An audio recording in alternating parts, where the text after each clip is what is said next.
아무것도 염려하지 말고 다만 모든 일에 기도와 간구로 너희 구할 것을 감사함으로 하나님께 아뢰라. 염려에 사로잡혀 있지 말고 대신에 어떻게 하냐면은 그 염려거리를 기도해라. 이 기도가 염려의 해결책이다라고 하는 것이죠. 자, 그런데 기도할 때 주어지는 응답이 무엇인가? 자, 7절을 같이 보겠습니다. 시작. 그리하면 모든 지각에 뛰어난 하나님의 평강이 그리스도 예수 안에서 너희 마음과 생각을 지키시리라. 자, 여기 모든 지각에 뛰어난 하나님의 평강이 나오는데요. 이 평강은 우리가 믿음으로 기도했을 때 얻는 축복을 말하는 것이죠. 우리는 연약하니까 염려하고 걱정하게 됩니다. 그래서 저는 마음속에 어떤 조금이라도 염려거리가 있으면 내 마음에서 생각에서 꺼내서 기도 수첩으로 옮겨 적습니다. 그리고서는 이제 기도와 간구로 아뢰라고 그랬으니까 제 목소리로 적혀진 기도 제목을 읽으면서 하나님께 아뢰입니다.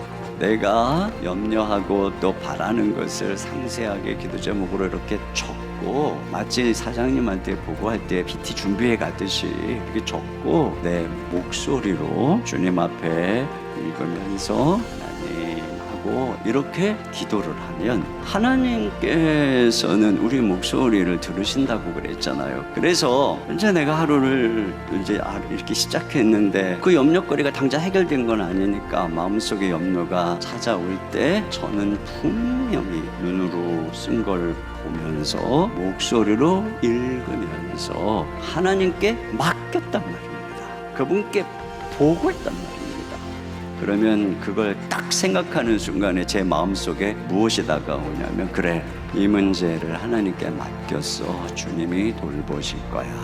그러면서 마음에 염려가 물러가고 평안이 오는 것을 경험하게 되는 것이죠. 이 평안을 지각에 뛰어난 하나님의 평강이라고 그러잖아요. 그래서 공동번역에는 헤아림을 뛰어넘는, 이해력을 뛰어넘는, 이것도 여러 가지 의미로 해석이 가능합니다. 우리가 기도한다고 당장에 그것이 해결되는 것은 아니에요. 문제가 해결되지 않았는데 그런데 내 마음에 평안이 오니까 이건 우리의 이해력을 뛰어넘는다는 것이죠. 또 때로는 문제가 내가 원하는 방법으로 해결되지 않았는데 평강이 임할 때도 있어요. 그것도 지각에 뛰어난 평강이죠.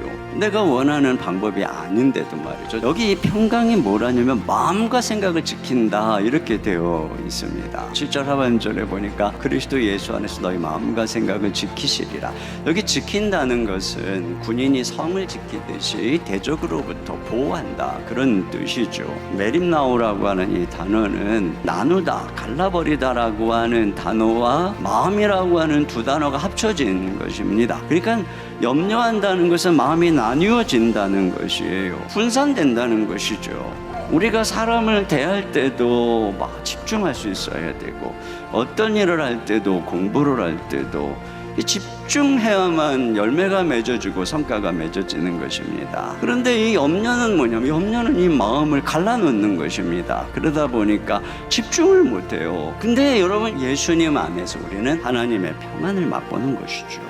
부활하신 주님께서 이 두려움 속에 있는 제자들에게 나타나서 제일 먼저 하신 말씀이 평강이 있을지어다. 이 평안이 우리를 지켜주시는 거예요. 염려에서 말이죠. 물론 예수 믿는다고 저절로 평안이 오는 것은 아니에요. 그렇기 때문에 오늘 주님이 염려하지 말고 기도하라는 것입니다. 그러면 왜 마음과 생각을 지켜주시는가 하는 것입니다. 세 개의 보물이 있다고 그러죠. 황금, 소금, 그리고 지금. 어제는 지나갔고 내일은 오지 않았고 우리는 항상 지금 현재를 살아가고 있는 것인데 마귀는 언제나 지금을 우리가 집중하지 못하게 하는 것입니다. 9절 하반절에 보면 또 이런 말씀이 있어요. 그리하면 평강의 하나님이 너희와 함께 계시리라 이렇게 말씀하고 있습니다.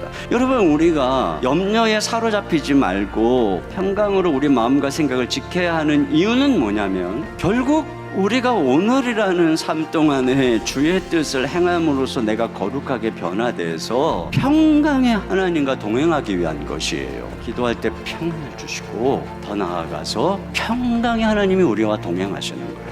바울이 생각하는 평화의 삶이 과연 무엇이었는가? 이 풍랑이는 세상에서 화목해하는 사신으로 살아가는 것입니다. 이게 주님의 제자죠.